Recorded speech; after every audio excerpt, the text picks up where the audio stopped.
किसान भाइयों, इंसान को सपना देखना चाहिए। वैसे तो हर ही बच्चे सपना देखते हैं हमारा फलानी चीज़ हो फलानी हो, लेकिन कुछ इंसान के कर्म भी होते हैं।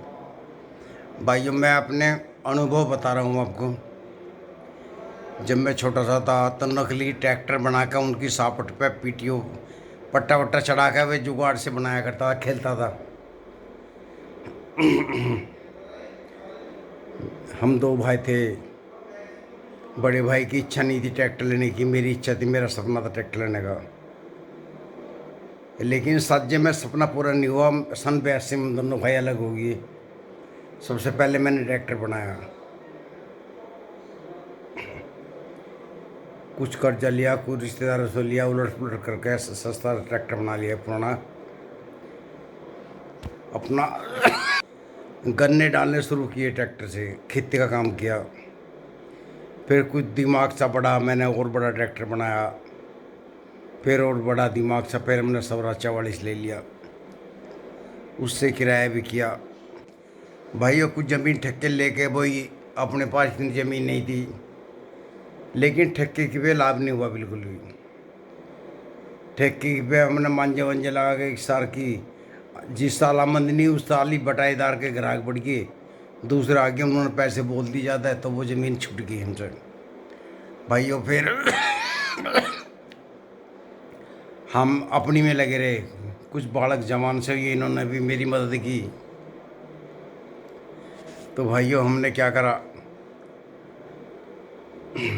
मैंने सोचा खेती में तो रईस नहीं बन सकते, इतना पैसा भी नहीं है और ज़मीन भी नहीं खरीद सकते, कैसे हो।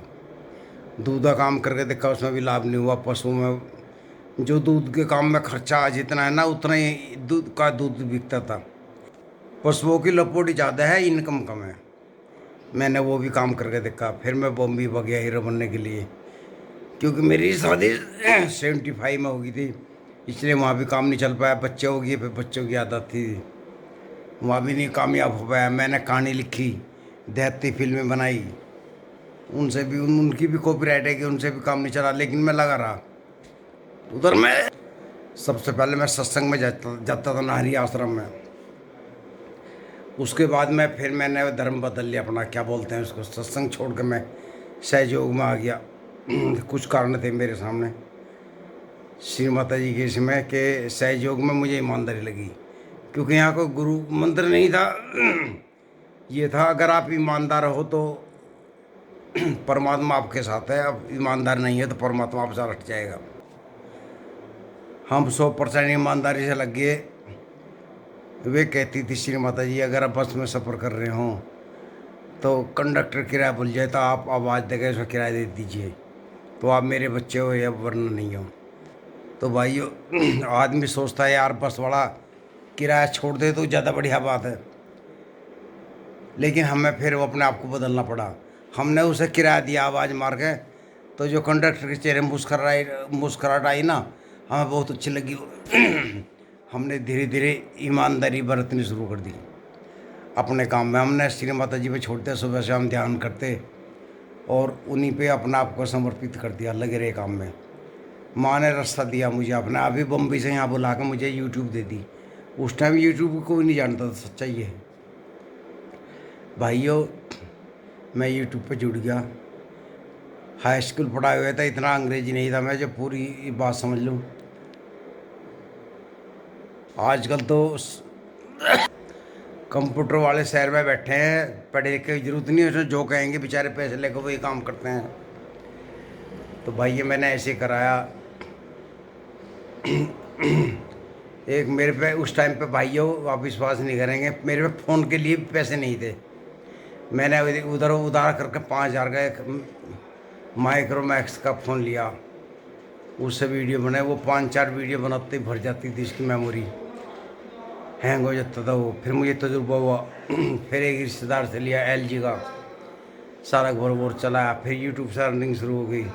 फिर भाई ये मैंने 16,500 का फ़ोन लिया, फिर बबलू को लेके दिया, फिर पुनीत को दिया। तो भाइयों, मैं यूट्यूब पर लग गया, जान था कम था, वीडियो बना कर डालने लगा। ढाला तजुर्बा हुआ, बोलने का मुझे अभ्यास था क्योंकि मैं मुंबई रह लिया था।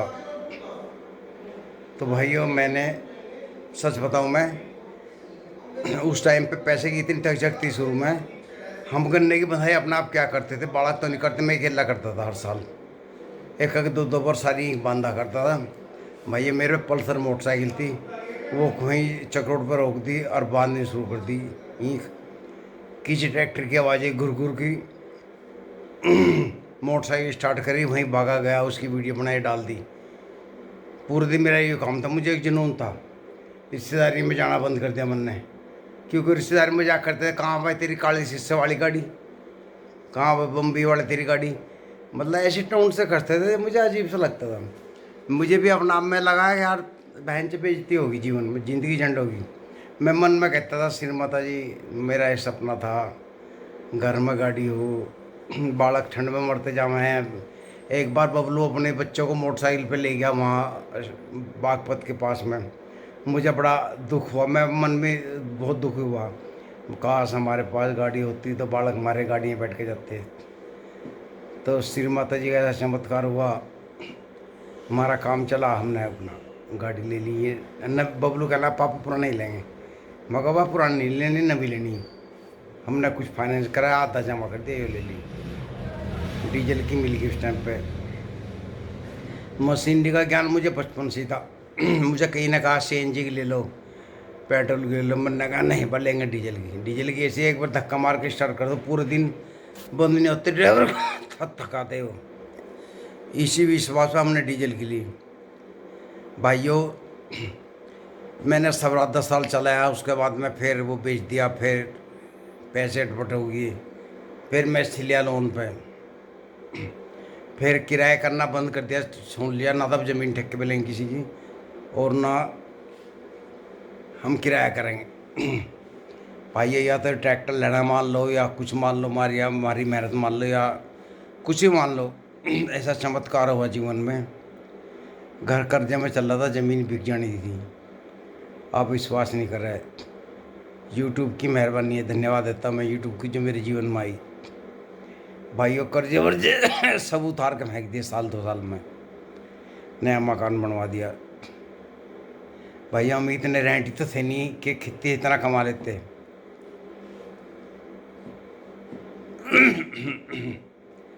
तो भाइयों मुझे एक जुनून था कुछ करने का। मैंने सपना देखा था, मन में कहता था मैं, हे भगवान मेरे घर में गाड़ी हो, मेरे बालक जो हैं अपनी रिश्तेदारी में जावे, गाड़ी में जावे, मेरे बालक बड़ी अच्छी मौज में रहे, पोता भी मौज में रहे, मतलब ऐसे मेरे मन में ख्याल थे। ये नहीं थे कि मैं मौज लूँ, बच्चों के लिए करना चाहता था।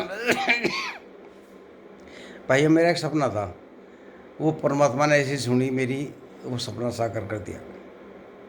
आज आपकी दुआ से 3 ट्रैक्टर भी हैं। कुबोटा का मेरा मन था, जब हमारा कुबोटा 3 साल पहले आया था वो डेमो के लिए, तो जब वो जान लगा तो अंश पे जोर पड़ा। मेरी कौड़ी पर कह लगा, दादू क्या हम भी ले सकें कुबोटा को? मैंने कहा बेटा श्री माता जी का नाम ले, क्या जाना हम भी ले लें। तो माँ का चमत्कार है जो यो 3 साल बाद में कुबोटा हमारे घर में आया। भाई ये फोर्ड ले लिया। बबलू कहला पापा मुझे फोर्ड पसंद है, वहाँ खड़ा मगर लिया सूत्र को, ये फोर्ड लिया। हमने पैसे लगाए, मगर शौक से बनाओ इसे। जो भी लोग कहते ताऊ जी बेच दो से, हम इसकी कीमत बताते, लोग डर जाते, लोग सोचते नहीं हमारे ट्रैक्टर तो बताओ 8-8 लाख के नवे ट्रैक्टर हो गए। तो हम इसमें लगाते चले गए। अभी हमारा खर्चा बहुत आ गया इसमें, हमने इसकी लास्ट कर दी 3.5 लाख रुपए। एक ने कहा लगाया 1.5 लाख रुपए। मैंने कहा भाई तू अपना लेगा बनवा ले, हम 14 को बेचते ही नहीं अभी से, हमने कैंसिल कर दी। कम से कम 2 लड़के हैं, कल को न्यारे भी होने लगा, एक मैसी रख लेगा, एक फोर्ड रख लेगा, अपना टाइम काट लेगा। तो भाइयों ये है सपना, आदमी को देखना चाहिए। कुछ भाई सपना नहीं देखते। हमारे गांव में ही हैं जिन्होंने ब्याज पे पैसा चलाया, सपना नहीं रहा। सपना ये था कि ज़मीन मिल जाए किसी को, उन्होंने ज़मीन खरीद ली। जिसका सपना था मुझे कुछ नहीं करना, बस मज़े लेने हैं, वे बस पैसा ब्याज पे चलाते रहे। आज साइकिल पर घूम रहे हैं, उनके पास कई तो मोटरसाइकिल भी नहीं है, बस ब्याज में मज़े ले रहे वे। उन्होंने सपना नहीं देखा। तो भाई उस इंसान को सपने जरूर देखने चाहिए। आप सपने नहीं देखोगे तो क्यों कैसे साकार हो जाएंगे। आप ट्रैक्टर का मन बनाओगे तो ट्रैक्टर जी भी तो आएगा जब आप सोचोगे। कुछ नगद लोगे, कुछ उधार लोगे, ठान लोगे तो ले ही लोगे। तो भाइयों ये है, घर में कोई चीज़ ऐसे नहीं आती, सोचना पड़ता है उसके मन में। अगर आपके मन में है या आपके घर में कोई खास चीज़ नहीं है, आप सपना देखिए, उसके बारे में कोशिश करिए, कोशिश करनी पड़ती है इंसान को, और उस तरफ बढ़िए। मैं कहता हूँ आपका सपना जरूर जरूर साकार होगा, लेकिन ईमानदार रहना है आपको। जिस परमात्मा के साथ आप जुड़े हुए हैं, लेकिन ईमानदारी से रहें उसके साथ, वो उसके विश्वास पे रहें, तो आपको सफलता जरूर मिलेगी। इस वीडियो में इतना ही काफ़ी है। कोई रह गया हो तो आप कमेंट के बताना, अगली में बात करेंगे फिर। नमस्कार।